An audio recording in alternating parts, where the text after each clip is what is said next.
Once again, greetings to listeners in New York City, listening on WBAI in New York. On the line with us is Matt Gertz. He's a senior fellow at Media Matters, MediaMatters.org. You can tweet him at Matt, Gertz. Matt, welcome back to the program. Hey, thanks for having me. It's great to have you with us. You were yesterday writing and talking about, let's try to stop Trump from going on the airwaves today. Obviously, that's water under the bridge, as it were. But your piece today, even after Chris Wallace debunked it, Fox and Friends stands by the White House lie about terrorists at the border. Let me lay out a scenario for you and get your feedback on it, if I can have a minute or two to rant about this, and then we have a conversation, okay? It seems to me that this tonight is going to be the rolling out event of the 2020 Trump re-election campaign. The proof of that is this ad, which I'm going to play in just a second. You won't be able to see it, Matt, but you'll be able to hear it, that is running. I saw this on Meet the Press on Sunday on NBC, on MSNBC here in Portland. I'm guessing that they're doing buys all across the country. This ad, and it's from the Trump 2020 campaign. In fact, very end it says, "I'm Donald Trump. I approve of this message." Here it is. Drugs, terrorists, violent criminals, and child traffickers trying to enter our country. But Nancy Pelosi and Chuck Schumer care more about the radical left than keeping us safe. The consequences? Drug deaths, violent murder, gang violence. We must not allow it. Every country defends their borders. President Trump wants to defend ours. The Democrats must stop playing politics and support real border security now. I'm Donald Trump, and I approve this message. Now, that's a campaign ad that they are playing right now. And, back in 2016, when President Obama wanted to talk about DACA to the nation, the network said, no, you can't do that. That's partisan. That's campaigning on your part. And yet now it's like, oh, well, this is just fine. It seems to me like tonight is the official kickoff of Trump's campaign, and that if he declares a state of emergency and if the federal courts shut it down like they did with his Muslim ban, he wins, because he gets to say, I tried. And then he can do the whole conservative snowflake thing of, but they stopped me, send me more money. In fact, I got an email this morning, just 2 hours ago, from the Trump-Pence campaign. Fred, I gave him $5 back in 2016 as Fred Flintstone. Fred, I will be addressing the nation tonight at 9 p.m. EST on the humanitarian and national crisis on our southern border. Just look at the facts. Drugs are poisoning our loved ones. MS-13 gang members are threatening our safety. Illegal criminals are flooding our nation. I want to make one thing clear to Chuck Schumer and Nancy Pelosi. Your safety is not a political game or a negotiating tactic. And then he goes on. And then it says, that's why I want to do something so huge, even Democrats, the fake news can't ignore it. We need to raise $500,000 in one day. Please make a special contribution by 9 p.m. EST to our official Secure the Border Fund and have your name sent to me after my speech. And then it says contribute $250, contribute $100. What the hell is going on with our media, Matt? Yeah, I think it's pretty obvious that all of these broadcast networks are getting hoodwinked pretty badly on this. As you say, this is going to be a political speech. It's going to be the president, going before the nation and basically complaining about how the Democrats aren't letting him do what he wants to do. And he'll be talking about the same things that he's been talking about for years: the need for a border wall, the dangers of criminal, undocumented immigrants, and so on and so forth.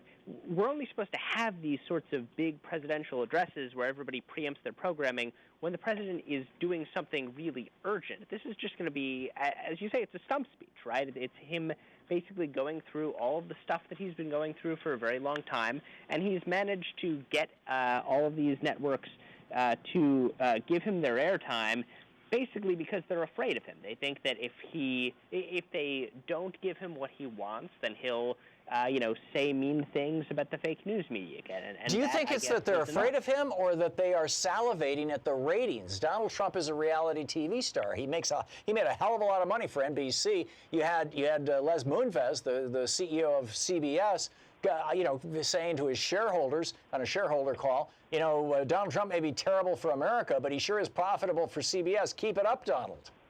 Yeah, I'm a little skeptical about the ratings argument on this one, just because they're all carrying it together, right? And so there's not really any advantage for one particular network, whereas, if even one of them were to say no and run their regular programming, they might be able to get a little bit more money out of just doing that. Right. I mean, the fact that they're all lining up together to me says that it is less about ratings and more about fear that an administration that has constantly demonized the media is going to do it again. I think that's stupid on their part. I mean, it's not like by giving him this airtime they will be spared in the future.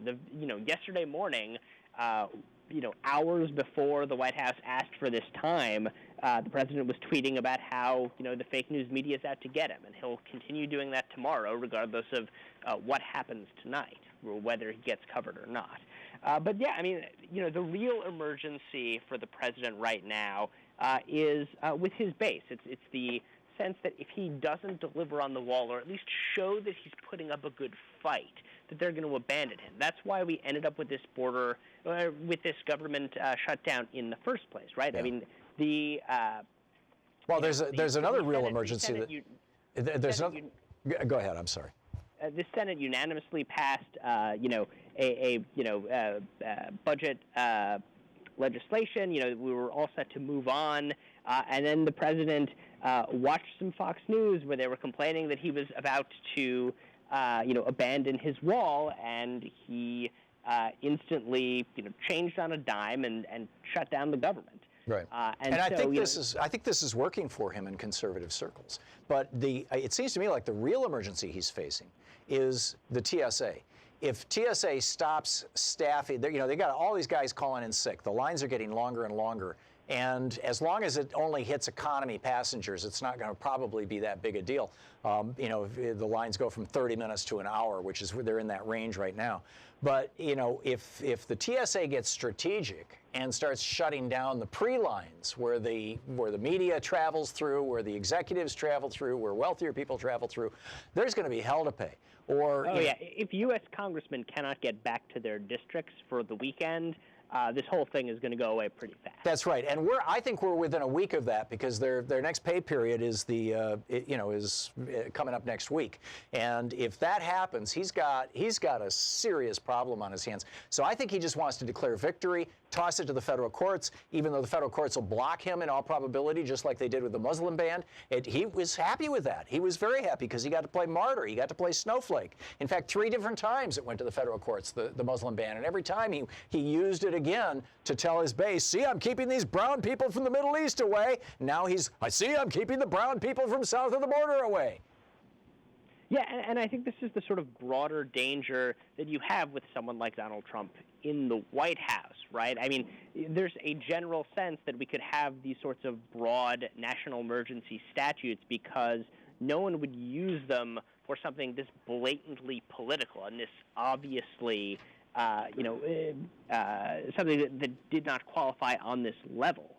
There's no reason to think that there's an actual legitimate national emergency that could somehow be fixed by appropriating funding to build portions of a wall that would take a very long time to finish. That doesn't make sense.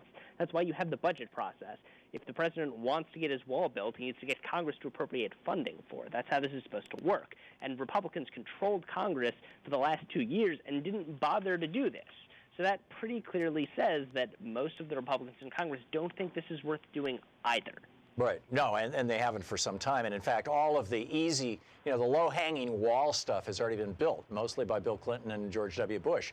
And some of it even during the early years of Obama's administration, in areas where there was high population density, where it was easy to get to, where they didn't have to take land from private landowners. Now that they're talking about moving on into Texas, that land is all privately owned, or the vast majority of it, and they're going to get a hell of a lot of pushback. I mean, you've got Republican congressmen who represent the border areas who are opposed to it because they don't want to have these eminent domain fights. The whole thing is just BS. So how do we, Matt Gertz, how do we respond to this? How should the media respond to this? How should the Democrats respond to it? And how should progressives who are politically active respond to this, in your opinion? I mean, I think the media has already made the biggest mistake just by deciding to cover this as if it's a major address. Right. But I mean, now that they've given that up, I think that it's incumbent on them to do really vigorous fact checking and really look at what the president is saying tonight and do their best to try to keep misinformation from getting out to the public. That's going to be incumbent on them.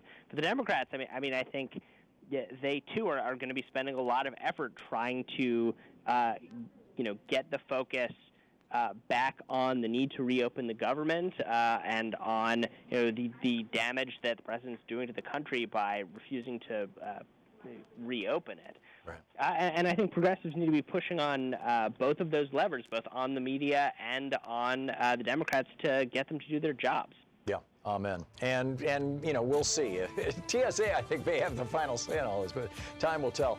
Matt Gertz, writing for Media Matters, MediaMatters.org, senior fellow over at Media Matters. Matt, thanks a lot for dropping by today. Thanks for having me. Great talking with you. We'll be back with more of the news of the day and the program and your calls and all that other kind of stuff all together here, right here on the Thom Hartmann Program at 16 and a half minutes past the hour.